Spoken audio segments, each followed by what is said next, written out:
You're 7 years old.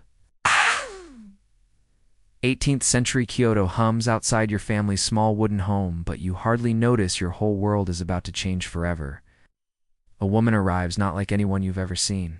Her kimono shimmers with wealth, her eyes sharp, measuring like she's not seeing a child at all but a purchase.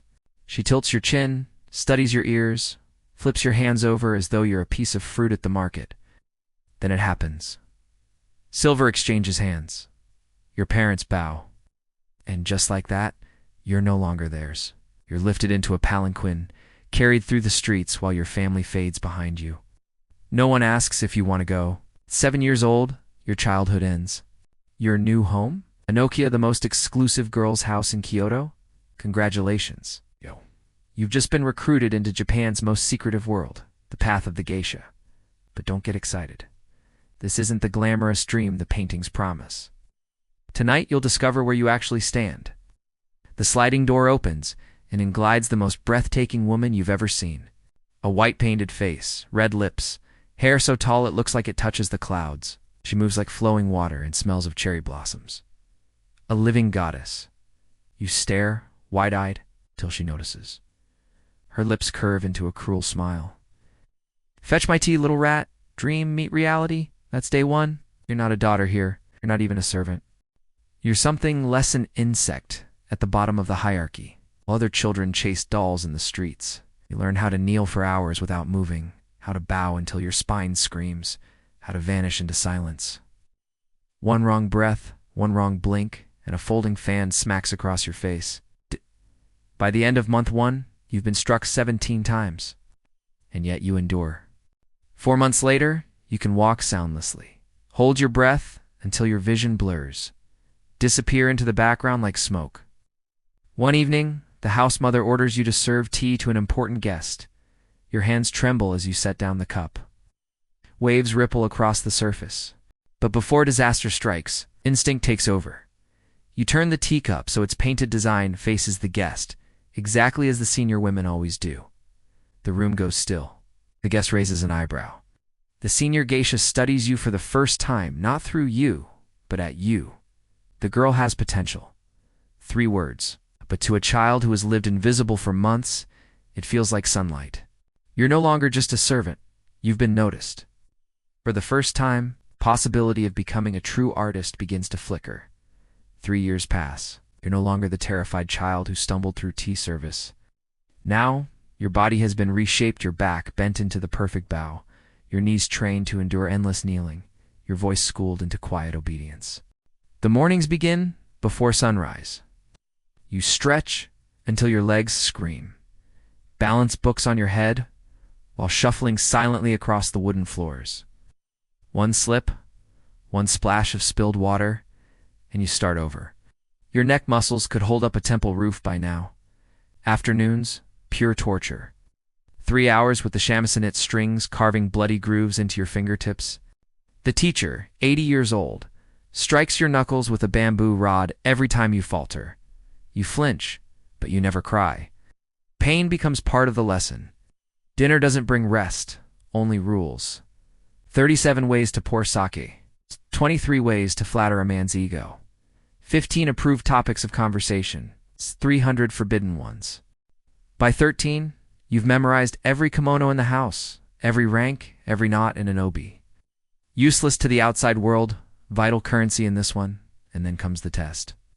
4 apprentices called together by the house mother. Only one will advance, the rest condemned to eternal servitude. Your heart pounds. The air is thick. Then her gaze falls on you. This one, she knows how to listen. She'll begin training. Relief surges through you. You've survived the first trial. But survival isn't success. It's just the beginning. Years blur into discipline. Advanced lessons. Dances so intricate your feet learn their own language. Music so precise that one missed note earns you bruised knuckles. At 15, you are chosen for the greatest transformation of your life. Your Misadashir debut as a Maiko, junior geisha. The night before, they strip you down, dunk you in a wooden tub, and examine you like a racehorse. Too thin, good neck. Small chest easier for the kimono. You're no longer a girl. You're a collection of features, judged like tools of the trade. Then comes the ritual of transformation. Pot of white paste cold as death smeared across your skin. You can't breathe, can't move. Beauty is suffocation. The hairdresser arrives, arms of steel, yanking your scalp until tears blur your vision.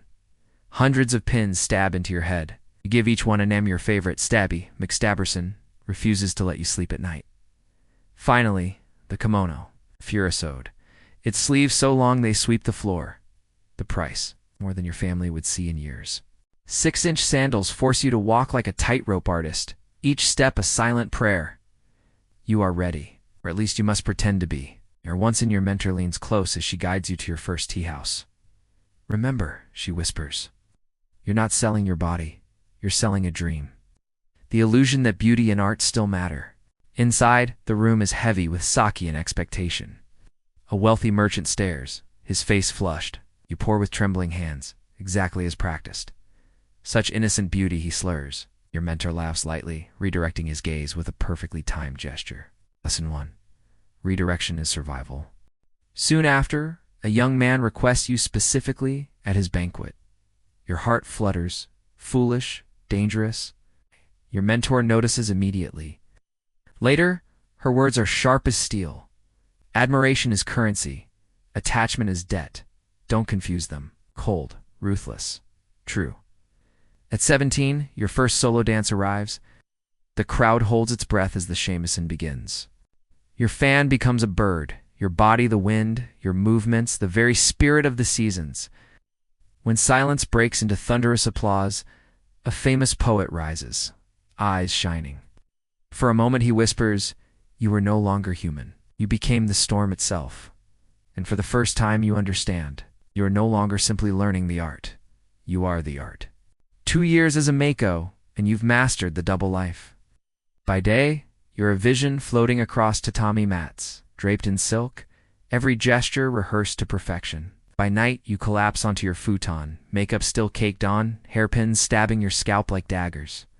Beauty may be eternal, but exhaustion is not. Okiya keeps a ledger thicker than a priest's scriptures. Every lesson, every kimono, every silk sock charged to your name. Your debt is a mountain. You once asked how long it would take to repay. The house mother laughed until she nearly spilled her tea. That was answer enough, so you adapt. You learn survival tricks.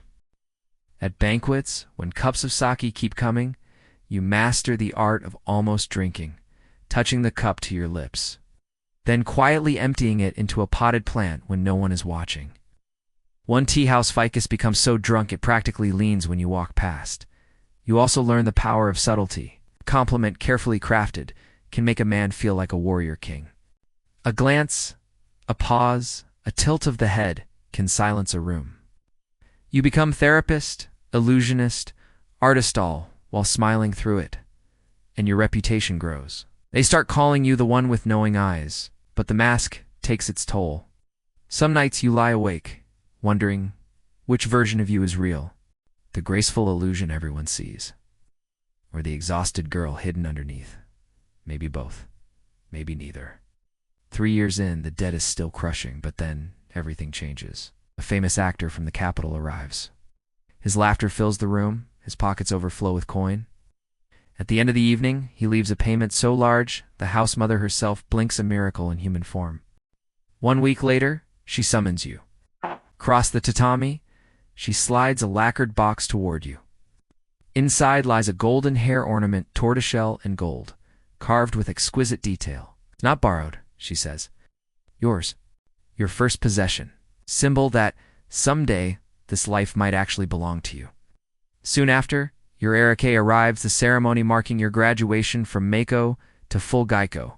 The red collar of apprenticeship turns white. Your elaborate hairstyle is simplified, your look refined. Less look at me, more you wish you could be me. You're no longer just a student. You're the art itself. Financially, things shift too. The Okiya still takes its cut, but you now control your appointments. You're not just an artist, you're a business, wrapped in silk. It's balanced on wooden sandals. And you discover the most dangerous skill of all, silence as a weapon. A pause, an arched brow, a perfectly timed look. With nothing but a glance, you could end an argument or spark one. Start a rumor, stop it cold. Power, in its purest, most invisible form. For the first time, you're no longer just surviving the life, you're shaping it. The years pass, seasons blur. Slowly you transform from apprentice into legend. Your calendar follows Japan's rhythms, spring blossoms, autumn leaves. Patrons compete for your presence at viewing parties, your kimono shifting with the seasons. Heavy silks in winter, light weaves in summer. Every appearance, every gesture adds to the myth of who you are. By 25, the house mother assigns you your first apprentice. She's awkward, nervous, spilling tea with trembling hands. You see yourself in her. You hear your teacher's voice in your own as you correct her. The cycle continues. At 28, something miraculous happens. Your debt-crushing, endless suffocating is finally gone. The house mother places your cleared account book in front of you, and for the first time you sip, sake that tastes not of obligation, but freedom. 30 arrives, and with it, new truths. Your body keeps its own ledger now. Knees that crack during dance practice, a back that stiffens after hours of kneeling. You learn tricks how to subtly shift your weight, how to excuse yourself at just the right moment. Forgive me, I have another appointment. It's translation. My feet are screaming, and I need to collapse face first into my futon. You refuse to slow down. With your savings, you open a small tea house. Not an Okiya. You don't want the chains of raising apprentices. Instead, you build a space where you control everything. The atmosphere, the guests, the rules. Your reputation ensures the elite come anyway, eager for a seat at your table. Some of your sisters choose other paths, marriage or running their own Okiya. You choose independence. A woman, in a world where women rarely hold power, now owning her own stage. A famous artist paints your portrait for a temple. When you see it unveiled, you hardly recognize yourself, immortalized among images of poets, sumo wrestlers, and courtiers. No longer just part of tradition, now tradition itself. By 40, whispers follow you. She's one of the last of a dying art. You smile politely at the tourists, but inside, you know better. The art lives on. Young girls still enter Okiya, still chase the impossible beauty you once did. The world changes, but the dance continues.